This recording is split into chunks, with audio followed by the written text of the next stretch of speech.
Ці сапраўды страчаны рычагі татальнага кантролю над грамадствам і ці кандыдат пратэсту можа ўратаваць Беларусь? Пра гэта я запытаю Міколу Статкевіча, старшыню партыі «Народная грамада», які сам подпісы збіраць не можа, але актыўна дзейнічае ў перадвыбарчай кампаніі, ды заклікае выйсці на мітынгі па ўсёй Беларусі ў гэтую нядзелю. Спадару Мікола, добрый вечар. Вось вы заклікаеце да пікетаў мітынгаў, каб беларусы выйшлі ў нядзелю і паказалі сваё незадаволенне. Ці вы лічыце, што гэта зараз адпаведны момант на такія дзеянні? Зараз якраз самы адпаведны момант для такіх дзеянняў. Зараз самы свабодны перыяд у па сутнасці за шмат гадоў. Бо толькі падчас выбараў, толькі падчас этапу збору подпісаў беларусы могуць збірацца амаль без абмежаванняў, без папярэджанняў, дазволаў, размаўляць, там, даваць подпісы або не даваць. Але у нас толькі адзіная такая магчымасць. Народная грамада уже показала, як гэта рабіць падчас мінулай парламенцкай кампаніі, калі мы таксама пусцілі 40 кандыдатаў, яны не збіралі подпісаў, але па сутнасці сотні пікетаў, 20 мітынгаў у 20 гарадах краіны і ніводнага протаколу. Ці вы будзеце звяртаць увагу на тое, каб пратэсты зараз у час эпідэміі, якая ў Беларусі ўсё ж такі яшчэ дастаткова моцная, былі бяспечнымі для людзей? Ці будзеце заклікаць да таго, каб людзі былі ў масках? Ці будзеце пільнаваць, каб былі пэўныя адлегласці паміж людзьмі? Я пастаянна гэта раблю.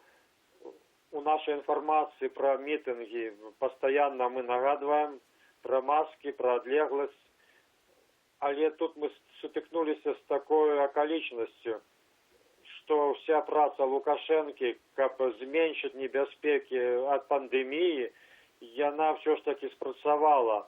Мы бачым, што нашмат людзей, падаўляючая большасць у небяспечных месцах ходзіць без масак. Мабыць, яшчэ ўплывае надвор'е і проста псіхалагічная стомленасць. Але мы не заўсёды звяртаем увагу на небяспеку.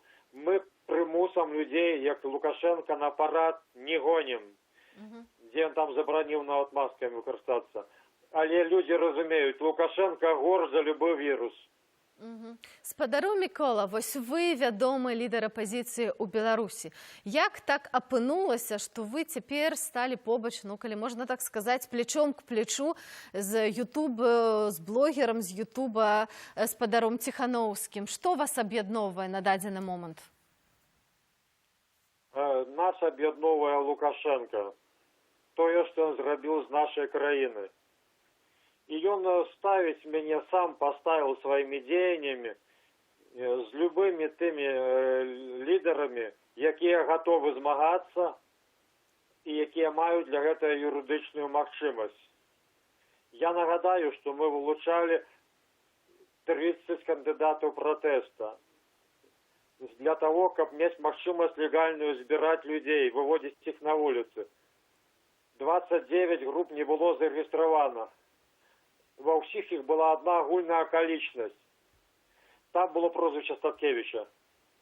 Каб не даваць мне этого пасведчання нават, сябры ініцыятыўнай групы, Лукашенко наплевал на свой закон і адмовіў мне законную рэгістрацыі 29 групах. В 30-й групе выпадкова атрымалася, што мяне забылі там, запісаць в эту групу. І эта група была зарэгістравана. Лукашенко забрал у мяне такую магчымасць. Але моя стратегія, яна была падхоплена іншымі людзьмі. І ў тым ліку правацэнтрыстамі, я бачу, яны хаця пагучваюць. І Сергей Ціхановскі, які ў кампаніі сваёй жонкі ўзяў яе на ўзбраенне. Ён і вылучаўся, кандыдат пратэста. Але мы гатовы падтрымаць і іншых кандыдатаў, якія заявяць, выбараў няма. Фальсіфікацыям можна супрацьстаяць толькі масавым пратэстам. Глядзіце, спадар Мікола, тым не менш... сваю волю да барацьбы. Вы зараз... Мы бачим только одного человека, Сергея Тихановского, покуль это зрабіў. Вось Сергей Тихановскі – гэта чалавек абсалютна новы на беларускім палітычным полі, які з'явіўся, ну, можна сказаць, не адкуль, а дакладней з YouTube-канала. Вось, што гэта за чалавек і чаму вы бачыце, у чым сакрэт ягонай хуткай папулярнасці, якую ён набірае сярод беларусаў? Ён працаваў і не баяўся. Это два фактары. А третье, яго небяспеку ацэнілі толькі ў апошні момант. Калі я даўні страшны вораг Лукашенко, і мяне адсякаюць на дальніх подступах да кампаніі, то яго, па сутнасці, празявалі. Яго б не выпусцілі, але мы аб'явілі яго сцяга барацьбы. І я на Кабароўку спачатку заклікаў, калі ён яшчэ сядзеў у яго абарону, таму яго выпусцілі.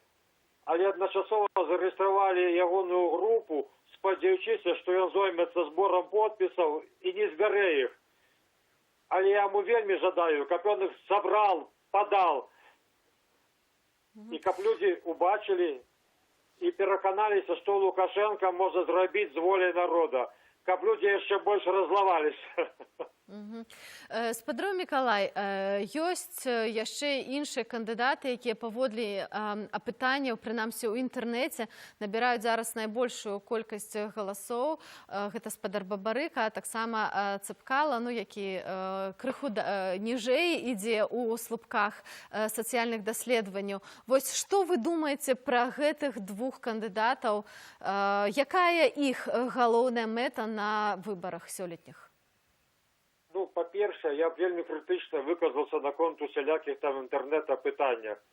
Там у Тэлеграме, Фейсбуку і так далей. Таму што у Фейсбуку толькі 700 тысяч беларусаў. А ў Одноклассниках і в ВКонтакте пад 5 мільёнаў. Па-другое, падчас усіх гэтых апытанняў чамусьці забылі ўключыць одно прозвішча – Статкевіча, які яшчэ на ўсіх папярэдніх апытаннях займаў першае месца з атрывам.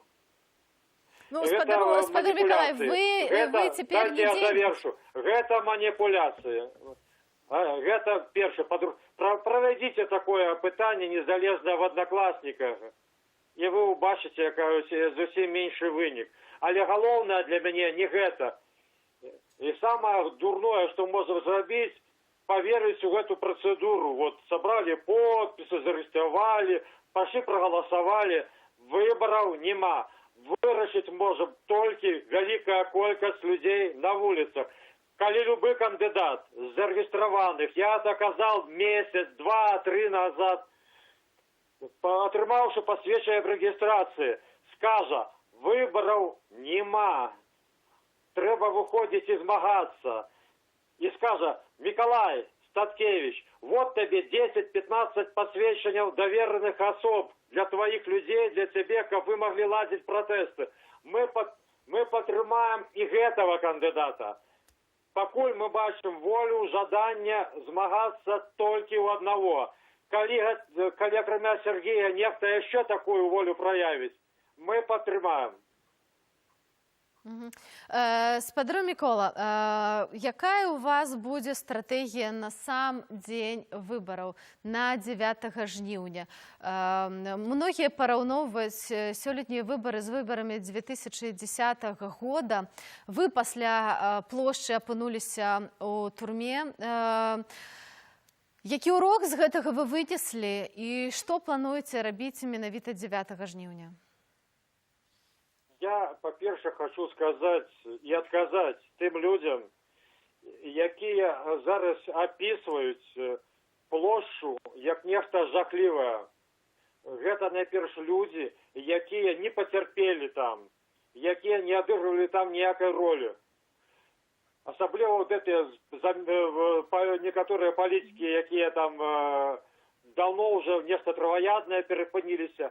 Некие аналитики, якія только по хвостам тлумачат, что отбылося. Не лезьте в площу 10-го года. Это гонор нашего народа. Это был чин годности. мы показали, что нация есть. За гэта прыйшлося заплатіць. Так, я за гэта заплаціў вялікі кошт. Магчыма, мабыць, больш, чым хто іншы. Але я ні на секунду не пашкадаваў пра гэта. Гэта была, па сутнасці, акцыя з маленькім шансам на надзею, бо сістэма была устойлівая, эканоміка працавала, доходы росли. Зараз ситуация абсолютно іншая. Країна на межі бездані, режим на межі обвала. Лукашенко об'єдновує усіх білорусів ненавистю до його. Зараз видатні шанси. І зараз треба зробити так, щоб ця система розвалилася. А Але гэта досягається тільки массовым, мирным, долготерміновим, ключовое слово, протестом. Бо треба час, каб система почала хистатися. У ноч виборів, коли ми тільки вийдемо, де нас зустріне ще консолідована машина подавлення, ну ми покажемо тільки, що ми маємо годність. А нам треба вже зараз перемога. І тому ми починаємо зараз. Ми почали 14 травня, коли зробили мітинг на площі Незалежності. Ми протягнули зараз 24-го каля Комаровки. Ми дали пляцовку. Зараз ми протягуємо 31 мая у 12:00 у центрах білоруських городов. Зараз це обласні центри і Мінськ. Ми скористаємося легальною можливістю. Ми хочемо довгий масовий мирний протест, щоб система почала розвалюватися. Коли Лукашенко врешті дасть команду ФАС, щоб цю команду ніхто не виконав, окрім його там шпіца.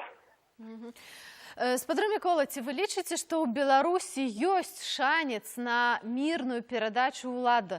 Ну, скажем, калі параўнаць, напрыклад, нас з Арменіяй, дзе рэвалюцыя атрымалася, рэвалюцыя годнасці мела свой вынік і ўлада змянілася. Ці вось вы разглядаеце такі варыянт? Але, канешне, для гэтага патрэбны вельмі доўгатэрміновы і вельмі масавыя пратэсты і поўная мабілізацыя грамадства. Так, мы разглядаем армянский досвід, який тільки підтверджує моє слово. Але у нас громадство значно більш заполохане. Люди утягуються поступово. Глядите, от як на Комаровці. 500 чоловік стоїть, слухає мітинг, а остальні йдуть тільки ставити підпис 3000. Ну, до речі, 500 так само поставили. Чому так? Тому що люди ще не вірять у безпечність цього протесту. Тому що люди думають, ага, я поставлю підпис, я прийшов, і одразу утяку, і в мене є легальна причина, за мене ніхто не зачепиться. Але люди будуть утягуватися, і будуть становитися у мітинги, і будуть вже виходити, коли вже навіть підписи давно поставили. Нам треба просто більше часу, бо наша країна заморожена. Ми її розіграємо, її розіграє Сергій Тихановський. І тільки у інших кандидатів, як бачу, вони посмілели, убачивши наші протести, як вони міняють риторику, сподоров'я. Коли не хочеться виглядати смішно, ваші фейсбучні там рейтинги вам не допоможуть, коли ви не будете долучатися. Гэта же в 2010 году эти шматликие кандидаты мусили повторять за мной. Уже не только голосуйте за меня цудовного, але выходите на площадь, бо выборов нема. Коли вы хочете иметь шансы заховаться хотя бы у политицы после выборов, вы мусите прийти до этого, прийти до меня и до моей команды и сказать, мы готовы, давай працаваць разом. Спадару Мікола, вы, напэўна, чулі чуткі пра тое, што у нас, магчыма, зменіцца прэм'ер-міністр і што прозвішча Румаса і яго месца можа заняць спадар Шэйман. Гэта фігура даволі адыёзная, вядомая, не з вельмі добрага боку. І гэта асоба, якая знаходзіцца пад санкцыямі, таксама мае датычнасць да палітычных забойствах. Ці гэта адпаведны крок? І пра што ён сведчыць, чаму Александр Лукашенко хоча гэта зрабіць. А я нагадаю, што вы асабіста добра ведаеце спадара Шэймана яшчэ з 90-х гадоў. Я ведаў Шэймана з пачатку 90-х. Я не ведаю, колькі 25 год, я яго не бачыў і не ведаю зараз яго стан. Але гаворка не ў гэта. Прызнанне не ў халуях, якія ўзначалююць урад. Бо урад – это эканамічнае пытанне. Калі Лукашенко пойдзе на прызначэнне Шэймана, это больш такі піар-крок, спроба запалохаць грамадства. Нарэшце да Лукашэнкі дайшло, у якой ступені яго ненавідзяць. І зараз ён мечецца, ён думае, што рабіць. Один з варыянтаў – это нейтралізаваць лідараў пратэста і аб'явіць надзвычайнае становішча па карантыну і адмяніць выбары. Таму я звяртаюся да людзей. Сачыце уважліва. У мяне ўжо там днямі суд быў за ўкладанне кветак 8 мая да магілы савецкіх салдатаў. Магчыма, там ужо ёсць нейкія суткі. Калі мяне будуць арыштоўваць, значыць, рыхтуецца гэты варыянт. Лукашенко дзейнічае па прынцыпу біблейскаму «Паразі пастыря, стада разбежится». Вы ж не стада, вы ж не чарада, вы ж не жывёлы. Рыхтуйцеся тады адразу выходзіць на плошчы. Асобна звяртаюся да патрыётаў. Зараз няма нацыянальнага патрыятычнага кандыдата. Лукашенко плюнул на Конституцию и зарегистрировал мою группу с 3000 человек. Мяне, сумленного человека, объявили, что у меня судимость за то, что я спробовал спынить злочинство Лукашенко. И у нас нема национального кандидата. Але, коли мы хотим узламать этот лед над краиной, как национальное росло, отрымать шанс, мы повинны зараз быть там, где протестует народ. Быть с теми, кто протестует. Сергей Тихановский неодноразово запрошал меня ехать разом с ним на своих встречах. Я ему отказал. Вот зараз в неделю я организую эти протесты. Неделю у Минску, я сам буду у Минску, коли меня не арестуют. А далее я поеду с ним, хоть там 1-2 дні, і я хочу показати, що підтримка тих, хто патріотів, хто змагаються, вони зв'язають здалек, або оттулика з-під кочки. Яна побач з тими, хто змагається. Спадару Мікола, і апошнє питання у нашій сьогоднішній розмові. Як ви оцениваете у процентах шансы на то, что после 9 жніўня Александр Лукашенко перестане быть президентом Беларуси? Я не Ванга, и некие математичные прогнозы тут недоречны, потому что все залежит от того, что мы разом зробим. То, что зроблю я, моя команда народной громады, мои поплечники по БНК, что здолеют зробить те, кто отримал это посвящение об регистрации. Все залежит от этого. Але я могу гарантовать вам только одно. Про то, что казалось еще 1,5 года тому, когда БНК вылучил меня кандидатом в президенты. Драматичные перемены непозбежные. Але вы агулам допускаете такую магчымасць? Яны ўсё роўна адбудуцца. Лукашэнкі не будзе, магчыма, не ведаю калі, але ў бліжэйшай будучыні. Гаворка ідзе пра 2 месяцы ці праз 4 месяцы.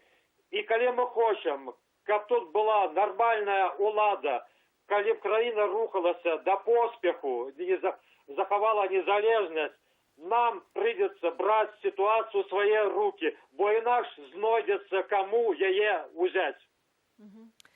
Але ўсё ж такі, ці вы дапускаеце такую магчымасць, што Александр Лукашенко прайграе гэтыя выбары?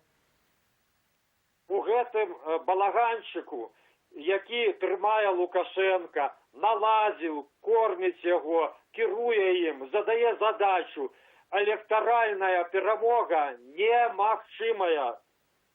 Там нават калі нехта там збунтуецца ў выбарчых камісіях, вся перамога ўжо будзе у ноч з суботы на нядзелю, калі нікому невядомыя чыноўнікі прыйдуць да урнаў, міліцыя іх пусціць ночью, дзе достануць 15% беларусаў, бюлетэнаў, якія рэальна прагаласуюць датэрмінова. Пакладуць 40 з галасамі за Лукашэнку, і гэта ўжо будзе перамога. А потым уже камісіі сваёй проста пасіўнасцю, ад чарговых удзельнікаў нічога нават не трэба. Що робіць старшыня, сакратар камісіі. Яны зробяць з гэтай перамогі элегантную перамогу. Эта сістэма, яна унікальна ў свеце. Ніхто яшчэ такую не придумал. Яна не ламаецца. Яе пабудаваў професор Абрамович, выбітны юрыст, які нам эту подлую гадасць падсунуў. Нікому нічога не жадаю, але яму хай на тым свеце гэта аукнецца, на што ён нас вырак. Гэту сістэму можна зламаць толькі звонку. А калі нехта спрабуе пагуляць у яе і кажа па-іншаму, то ён проста нас падманвае. Ён проста гуляе у блазна ў гэтым цырку. Гэта подлы і нізкі чалавек. Не верце яму, не верце такім людзям. Спадар Мікола, дзякуй вам за размову. Я нагадаю, што маім госцем на скайпе быў сёння старшыня народнай грамады Мікола Статкевіч. Дякую, Аліна. Дякую за магчымасць выказаць сваю пазіцыю.